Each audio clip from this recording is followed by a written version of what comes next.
Star hit machine Khesari Lal Yadav का एक और गाना 100 मिलियन के क्लब में हुआ शामिल। जी हाँ दोस्तों, बता दें जो कि इस साल का ही जो कि लगन का ही सॉन्ग है। मान लीजिए एक अच्छा ही सॉन्ग जो कि आप लोगों ने सुना ही होगा, और हम आपको इस वीडियो में बताएंगे कि कौन सा सॉन्ग जो कि, और उस सॉन्ग का नाम बताएंगे और उस सॉन्ग कैसा रहा, मार्केट में कैसा बजा, और जो कि अभी के टाइम पे जो कि 100 मिलियन के क्लब में जो कि शामिल हो गया। आपको पता है जो कि भोजपुरी में 100 मिलियन के क्लब में अगर किसी भी सॉन्ग को अगर 100 मिलियन होता तो काफ़ी ज़्यादा जो कि उत्साहित होते हैं लोग। और जिसका भी सॉन्ग रहता है, पावर स्टार पवन सिंह का हो या trending star hit machine Khesari Lal Yadav का हो, जब भी इनका 100 मिलियन जब क्रॉस होता है तो कहीं ना कहीं सेलिब्रेशन किया जाता है, और उसके बाद जो कि धूमधाम से जो कि उस गाने का सेलिब्रेशन किया जाता है। पर हिट मशीन खेसारी लाल यादव को शायद पता नहीं होगा, ये गाना जो कि इस गाने का जो कि 2 साल हो चुका, और ये गाना जो कि 100 मिलियन के क्लब में जो कि आज ही शामिल हुआ है। और हो सकता है इसका सेलिब्रेशन हो भी और ना भी हो, क्योंकि गाना 2 साल पुराना है। जो कि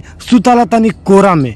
ये गाना जो कि डीजे में रिमिक्स गाना था, जो कि सुताला ये राजा कोरा में ये काफ़ी हिट गाना रह चुका जो खेसारी लाल यादव का। और बता दें ये गाना जो कि 100 मिलियन तो बहुत पहले क्रॉस कर चुका था, जो कई चैनलों से आया था, पर मेन चैनल से जिसका जो कि आज जो कि 100 मिलियन जो कि क्रॉस हुआ है। तो कहीं ना कहीं खेसारी लाल यादव को भी पता चलेगा, तो हो सकता है सेलिब्रेशन किया जाए, नहीं भी किया जाए। पर इस वीडियो को हमारे जितने भी लोग देख रहे हैं, खेसारी लाल के जितने फैन देख रहे हैं, सभी लोग इस वीडियो को शेयर करके खेसारी लाल तक पहुंचा दीजिए, ताकि खेसारी लाल को पता चल सके कि मेरा गाना 100 मिलियन के क्लब में शामिल हो गया और वो सेलिब्रेशन कर सके। तो आप लोग खेसारी लाल यादव के सच्चे वाले फैन हैं तो आप हमारे चैनल को भी सब्सक्राइब कर लीजिए, ताकि ऐसे ऐसे खबर हम लेकर अपने चैनल पर लेकर आते रहते हैं, और भोजपुरी का हर एक खबर जो कि देने का प्रयास करते हैं। तो चलिए फिर मिलता है अगले वीडियो में, तब तक के लिए जय हिंद, जय भोजपुरी।